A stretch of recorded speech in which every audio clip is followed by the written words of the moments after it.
O presidente do Senado, Renan Calheiros, disse hoje que vai priorizar a votação de matérias da área de direitos humanos, como o projeto que criminaliza a homofobia e a proposta de criação do Sistema Nacional de Combate à Tortura. O compromisso foi feito à ministra da Secretaria de Direitos Humanos, Maria do Rosário. Ela veio ao Senado entregar uma proposta de Estatuto da Pessoa com Deficiência. A proposta entregue aos presidentes Renan Calheiros e Henrique Eduardo Alves foi elaborada por um grupo de trabalho coordenado pela Secretaria de Direitos Humanos. O grupo, que teve a participação de deputados e senadores, adequou à Convenção da ONU sobre Direitos das Pessoas com Deficiência todos os projetos sobre o assunto que tramitavam no Congresso, inclusive o projeto de Estatuto da Pessoa com Deficiência, aprovado pelo Senado em 2006. O documento final afirma e reforça direitos como o de ir e vir, a saúde, emprego, educação, transporte e lazer. Também cria um Fundo Nacional dos Direitos da Pessoa com Deficiência.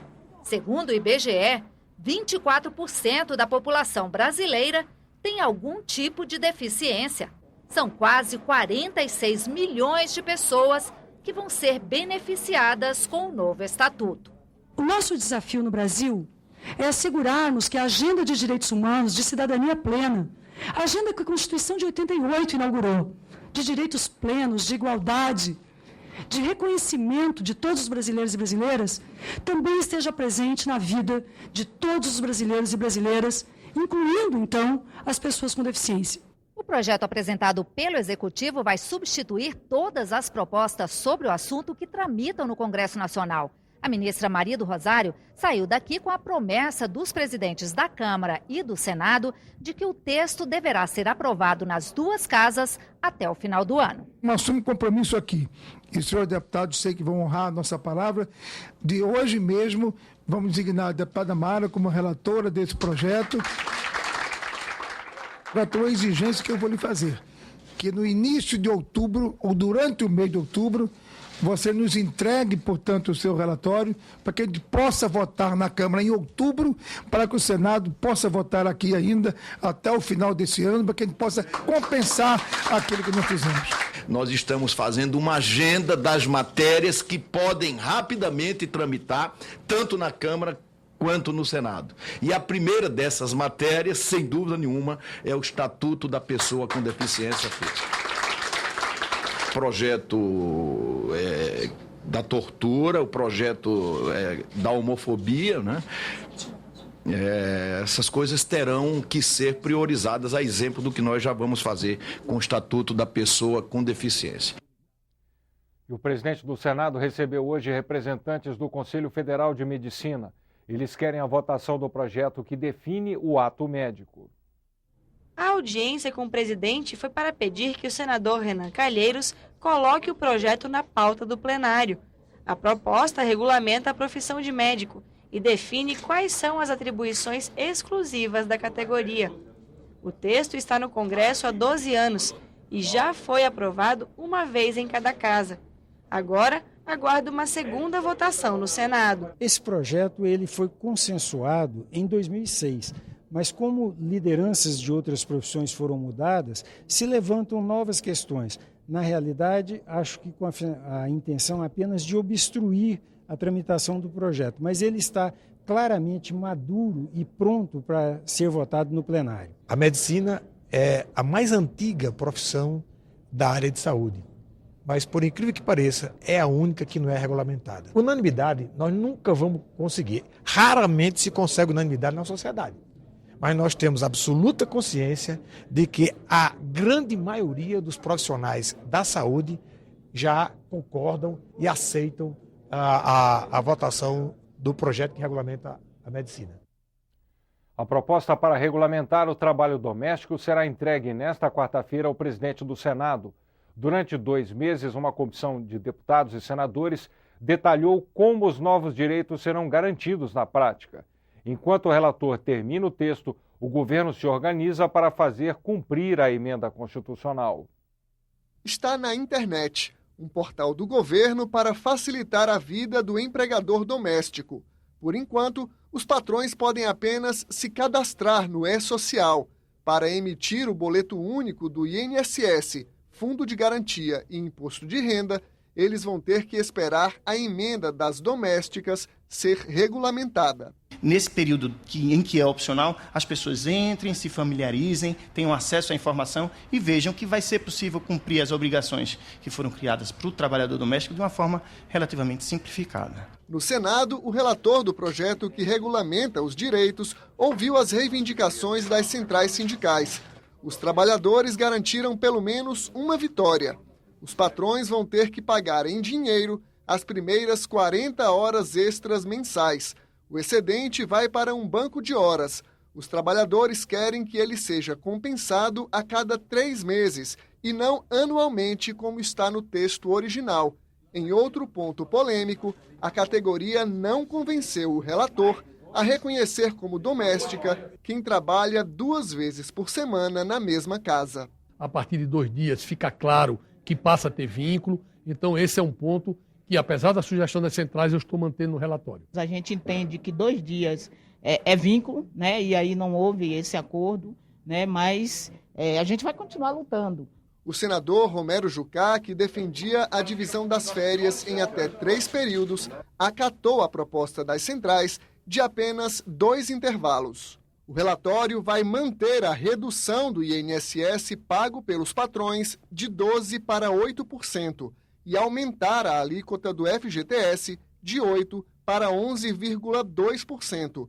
O valor a mais bancaria a multa de 40% nas demissões sem justa causa. O problema é saber quem vai ficar com o dinheiro no caso das demissões por justa causa. O relator já propôs que ele fosse repassado aos trabalhadores, devolvido aos patrões e agora analisa uma terceira opção: deixar os recursos com o governo. Não seria justo o empregador retomar esse dinheiro, já que foi dado fruto de um abatimento do INSS por toda a sociedade. Então eles defendem que, nesses casos, não volte para o empregador e volte sim para o INSS ou para o FAT. Nós vamos analisar essa questão para ver tecnicamente se é possível fazer. É claro que a gente não conseguiu tudo o que a gente desejava, mas o que conseguiu se acordar foi positivo para a categoria. O relatório do senador Jucá, transformado em projeto de lei, terá que ser votado na Comissão de Regulamentação e nos plenários da Câmara e do Senado. Depois irá à sanção da Presidente da República. Foi apresentado hoje o relatório preliminar da Lei de Diretrizes Orçamentárias, que orienta a execução do orçamento a cada ano. Os parlamentares têm até sexta-feira para apresentar emendas. E o relatório final deve ser apresentado à Comissão de Orçamento na semana que vem. Segundo o presidente da comissão, o Congresso vai cumprir o prazo de votação da LDO até o dia 17 de julho, sem prejuízo do recesso parlamentar. Lobão Filho também falou sobre a possibilidade de o governo ser obrigado a executar as emendas parlamentares. A emenda parlamentar é importante para todos os estados, para todos os pequenos municípios brasileiros.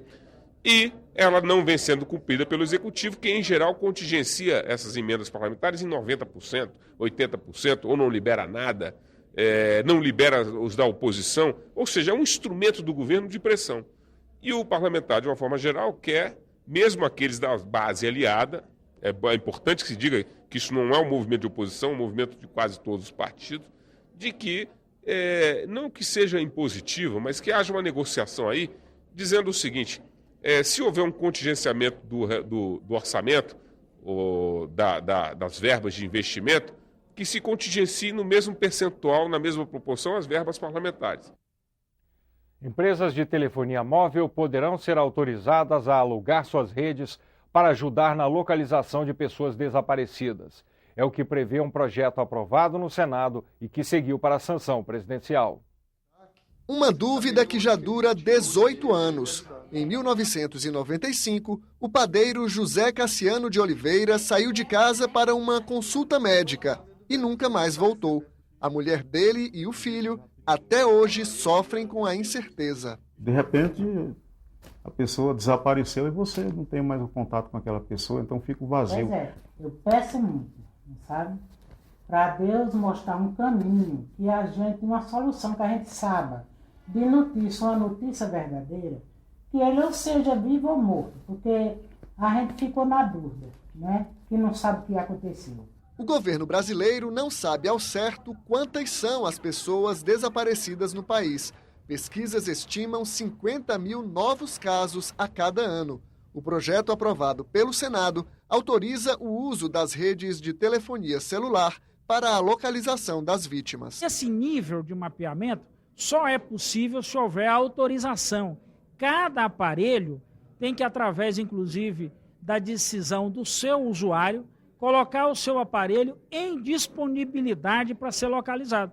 Portanto, é uma decisão pessoal de cada cidadão. O projeto não define quem vai ter acesso à localização dos usuários, nem em quais casos as informações podem ser divulgadas para terceiros. Tudo ainda precisa ser regulamentado em uma nova lei.